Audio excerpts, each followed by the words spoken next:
Alice in Wonderland. Chapter 9. The Mock Turtle's Story. "You can't think how glad I am to see you again, you dear old thing," said the Duchess, as she tucked her arm affectionately into Alice's, and they walked off together. Alice was very glad to find her in such a pleasant temper, and thought to herself that perhaps it was only the pepper that had made her so savage when they met in the kitchen. "When I'm a duchess," she said to herself, not in a very hopeful tone, though, "I won't have any pepper in my kitchen at all. Soup does very well without. Maybe it's always pepper that makes people hot-tempered," she went on, very much pleased at having found out a new kind of rule, "and vinegar that makes them sour, and chamomile that makes them bitter, and a barley sugar and such things that makes children sweet-tempered. I only wish people knew that. Then they wouldn't be so stingy about it, you know." She had quite forgotten the Duchess by this time, and was a little startled when she heard her voice close to her ear. "You are thinking about something, my dear, and that makes you forget to talk. I can't tell you just now what the moral of that is, but I shall remember it in a bit." "Perhaps it hasn't one," Alice ventured to remark. "Tut, tut, child," said the Duchess. "Everything's got a moral, if only you can find it." And she squeezed herself up closer to Alice's side as she spoke. Alice did not much like keeping so close to her. First, because the Duchess was very ugly, and secondly, because she was exactly the right height to rest her chin upon Alice's shoulder, and it was an uncomfortably sharp chin. However, she did not like to be rude, so she bore it as well as she could.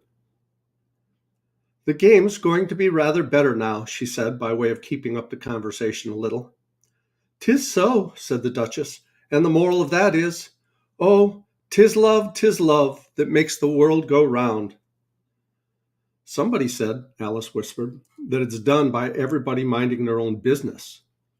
"Ah, well, it means much the same thing," said the Duchess, digging her sharp little chin into Alice's shoulder as she added, "and the moral of that is, take care of the sense, and the sounds will take care of themselves." How fond she is of finding morals in things, Alice thought to herself. "I dare say you're wondering why I don't put my arm around your waist," the Duchess said after a pause. "The reason is that I'm doubtful about the temper of your flamingo. Shall I try the experiment?" "He might bite," Alice cautiously replied, not feeling at all anxious to have the experiment tried. "Very true," said the Duchess. "Flamingos and mustard both bite. And the moral of that is, birds of a feather flock together." "Only mustard isn't a bird," Alice remarked. "Right as usual," said the Duchess. "What a clear way you have of putting things." "It's a mineral, I think," said Alice. "Of course it is," said the Duchess, who seemed ready to agree to everything that Alice said. "There's a large mustard mine near here, and the moral of that is, the more there is of mine, the less there is of yours." "Oh, I know," exclaimed Alice, who had not attended to this last remark. "It's a vegetable. It doesn't look like one, but it is." "I quite agree with you," said the Duchess. "And the moral of that is, be what you would seem to be. Or, if you'd like to put it more simply, never imagine yourself not to be otherwise than what it might appear to others that what you were or might have been was not otherwise than what you had been would have appeared to them to be otherwise." "I think I should understand that better," Alice said very politely, "if you had written it down, but I can't quite follow it as you say it." "That's nothing to what I could say if I chose," the Duchess replied in a pleased tone. "Pray don't trouble yourself to say it any longer than that," said Alice. "Oh, don't talk about trouble," said the Duchess. "I make you a present of everything I've said as yet." "A cheap sort of present," thought Alice. "I'm glad they don't give birthday presents like that." But she did not venture to say it out loud. "Thinking again?" the Duchess asked with another dig of her sharp little chin. "I've a right to think," said Alice sharply, for she was beginning to feel a little worried. "Just about as much right," said the Duchess, "as pigs have to fly, and but here, to Alice's great surprise, the Duchess's voice died away, even in the middle of her favorite word, moral, and the arm that was linked in hers began to tremble. Alice looked up, and there stood the queen in front of them, with her arms folded, frowning like a thunderstorm. "A fine day, your majesty," the duchess began in a low, weak voice.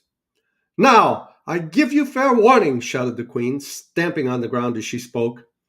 "Either you or your head must be off, and that in about half no time. Take your choice."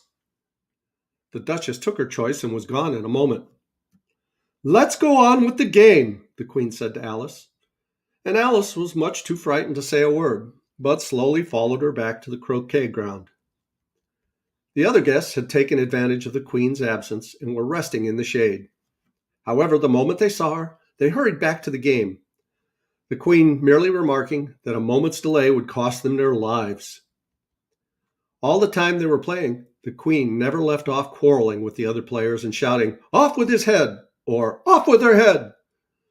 Those whom she sentenced were taken into custody by the soldiers, who of course had to leave off being arches to do this, so that by the end of a half an hour or so, there were no arches left, and all the players except the king, the queen, and Alice were in custody and under sentence of execution.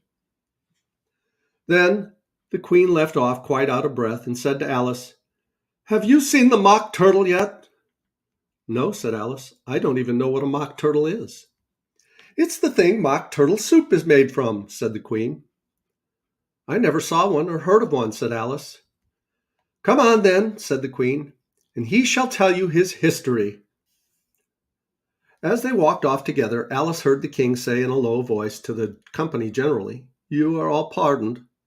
"Come, that's a good thing," she said to herself, for she had felt quite unhappy at the number of executions the queen had ordered. They very soon came upon a griffin lying fast asleep in the sun. If you don't know what a griffin is, look at the picture. "Up, lazy thing," said the queen, "and take this young lady to see the mock turtle to hear his history. I must go back and see after some executions I've ordered." And she walked off, leaving Alice alone with the griffin. Alice did not like the look of the creature, but on the whole she thought it would be quite as safe to stay with it as to go after that savage queen. So she waited. The griffin sat up and rubbed his eyes. Then it watched the queen till she was out of sight. Then it chuckled. "What fun," said the griffin, half to itself, half to Alice. "What is fun?" said Alice. "Why, she," said the griffin. "It's all her fancy, that. They never executes nobody, you know. Come on." "Everybody says come on here," thought Alice as she went slowly after it. "I never was so ordered about in all my life. Never." They'd not gone far before they saw the mock turtle in the distance, sitting sad and lonely on a little ledge of rock, and as they came nearer, Alice could hear him sighing, as if his heart would break. She pitied him deeply. "What is his sorrow?" she asked the griffin, and the griffin answered very nearly in the same words as before. "It's all his fancy, that. He hasn't got no sorrow, you know. Come on." So they went up to the mock turtle, who looked at them with large eyes, full of tears, but said nothing. "This here young lady," said the griffin, "she wants for know your history, she do." "I'll tell it to her," said the mock turtle in a deep, hollow tone. "Sit down, both of you, and don't speak a word till I've finished." So they sat down, and nobody spoke for some minutes. Alice thought to herself, "I don't see how he can ever finish if he doesn't begin." But she waited patiently.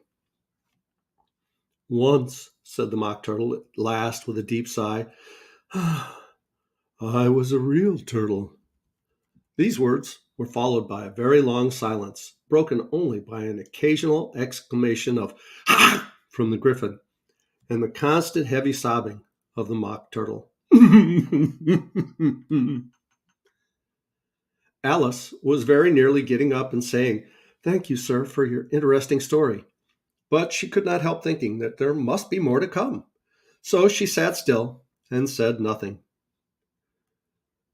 "When we were little," the mock turtle went on at last, more calmly, though still sobbing a little now and then, "we went to school in the sea. The master was an old turtle. We used to call him tortoise. Why did you call him Tortoise if he wasn't one? Alice asked. We called him Tortoise because he taught us, said the Mock Turtle angrily. Really, you are very dull. You ought to be ashamed of yourself for asking such a simple question, added the Griffin. Then they both sat silent and looked at poor Alice, who felt ready to sink into the earth. At last, the Griffin said to the Mock Turtle, "Drive on, old fellow. Don't be all day about it." And he went on with these words. Yes, we went to school in the sea, though you mayn't believe it. I never said I didn't, interrupted Alice. You did, said the Mock Turtle. Hold your tongue, added the Griffin before Alice could speak again. The Mock Turtle went on. We had the best of educations. In fact, we went to school every day. I've been to day school too, said Alice. You needn't be so proud as all that. With extras? Added the Mock Turtle a little anxiously. Yes, said Alice. We learned French and music. And washing? Said the Mock Turtle. Certainly not, said Alice indignantly. Ah, then yours wasn't a really good school, said the Mock Turtle in a tone of great relief. Now at ours, they had at the end of the bill French, music, and washing. Extra. You couldn't have wanted it much, said Alice, living at the bottom of the sea. I couldn't afford to learn it, said the Mock Turtle with a sigh. I only took the regular course. What was that? Inquired Alice.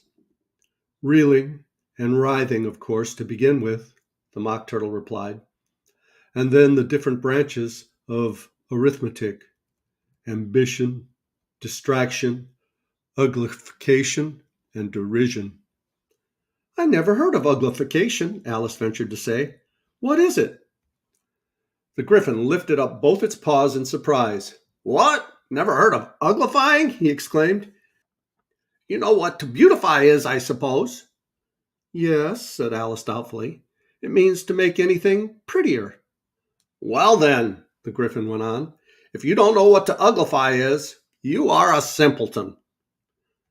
Alice did not feel encouraged to ask more questions about it, so she turned to the Mock Turtle and said, What else had you to learn? Well, there was mystery, the Mock Turtle replied, counting off the subjects on his flippers. Mystery, ancient and modern, with seaography, then drawling. The drawling master was an old conger eel that used to come once a week. He taught us drawling, stretching, and fainting in coils. What was that like? Said Alice. Well, I can't show you myself, the Mock Turtle said. I'm too stiff, and the Griffin never learnt it. Hadn't time, said the Griffin. I went to the classics master, though. He was an old crab, he was. I never went to him, the Mock Turtle said with a sigh. He taught laughing and grief, they used to say. So he did, said the Griffin, sighing in his turn. And both creatures hid their faces in their paws. And how many hours a day did you do lessons? Said Alice, in a hurry to change the subject. 10 hours the first day, said the Mock Turtle. 9 the next, and so on. What a curious plan, exclaimed Alice. That's the reason they're called lessons, the Griffin remarked, because they lesson from day to day. This was quite a new idea to Alice, and she thought it over a little before she made her next remark. Then the 11th day must have been a holiday. Of course it was, said the Mock Turtle. And how did you manage on the 12th? Alice went on eagerly. That's enough about lessons, the Griffin interrupted in a very decided tone. Tell her something about the games now. And I think we'll leave off here until the next video. See you then. Please reach down, click like, and subscribe. I love you guys. As Tigger says, ta-ta for now.